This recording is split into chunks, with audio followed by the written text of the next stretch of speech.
Hi hello friends மகாநதியில் இன்றைக்கி என்ன highlight பார்க்கலாமா? நம்ம கங்கா வந்து அவங்க வீட்டுக்கு வர டைமில் வந்து அந்த இடத்துல என்ன கங்கா, நான் உன்னை போய் காவேரி கிட்டேருந்து கூப்பிடுவான்னு தானே அனுப்புனேன், ஏம்மா இவ்வளோ நேரம்னும் போது அந்த இடத்துல கங்கா எதையுமே பேச முடியாத ஒரு சூழ்நிலை இருக்கும் போது அந்த இடத்துல அவங்க அம்மா சொல்லுவாங்க, நான் போய் சாமி கும்பிட்டுக்கிற நேரத்தில் பார்த்தா எனக்கு காவேரி வந்து ஏதோ என் முகத்துக்கு நேராக அழுந்து நிற்கிற மாதிரியே வருதுடி, அதால் தான் நான் கோவில்லேருந்து உனக்கு ஃபோன் பண்ணேன், விஜயும் காவேரியும் இட்டுன்னு வா, அவங்களுக்கு ஏதோ நடக்குதோன்னு எனக்கு பயந்தேன்னும் போது இங்கே வந்து காவேரி வந்து அப்படியே காவேரியை நினச்சி கங்கா வந்து அப்படியே அழுவாங்க. அப்போ குமரன் வந்து கேட்பார், என்ன கங்கா, அம்மா உங்ககிட்ட பேசினே இருக்கிறாங்க, என்ன நீ உம்முனே இருக்கிற, என்ன ஆச்சு சொல்லுன்னும் போது,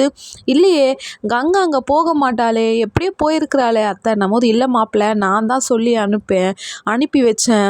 அப்போ என்ன நடந்துச்சு சொல்லு கங்கா, ஏன் இப்படி இருக்கிற, பைத்தியம் பிடிச்ச மாதிரி ஏம்மா இப்படி இருக்கிற சொல்லுன்னும் போது அந்த இடத்துல வந்து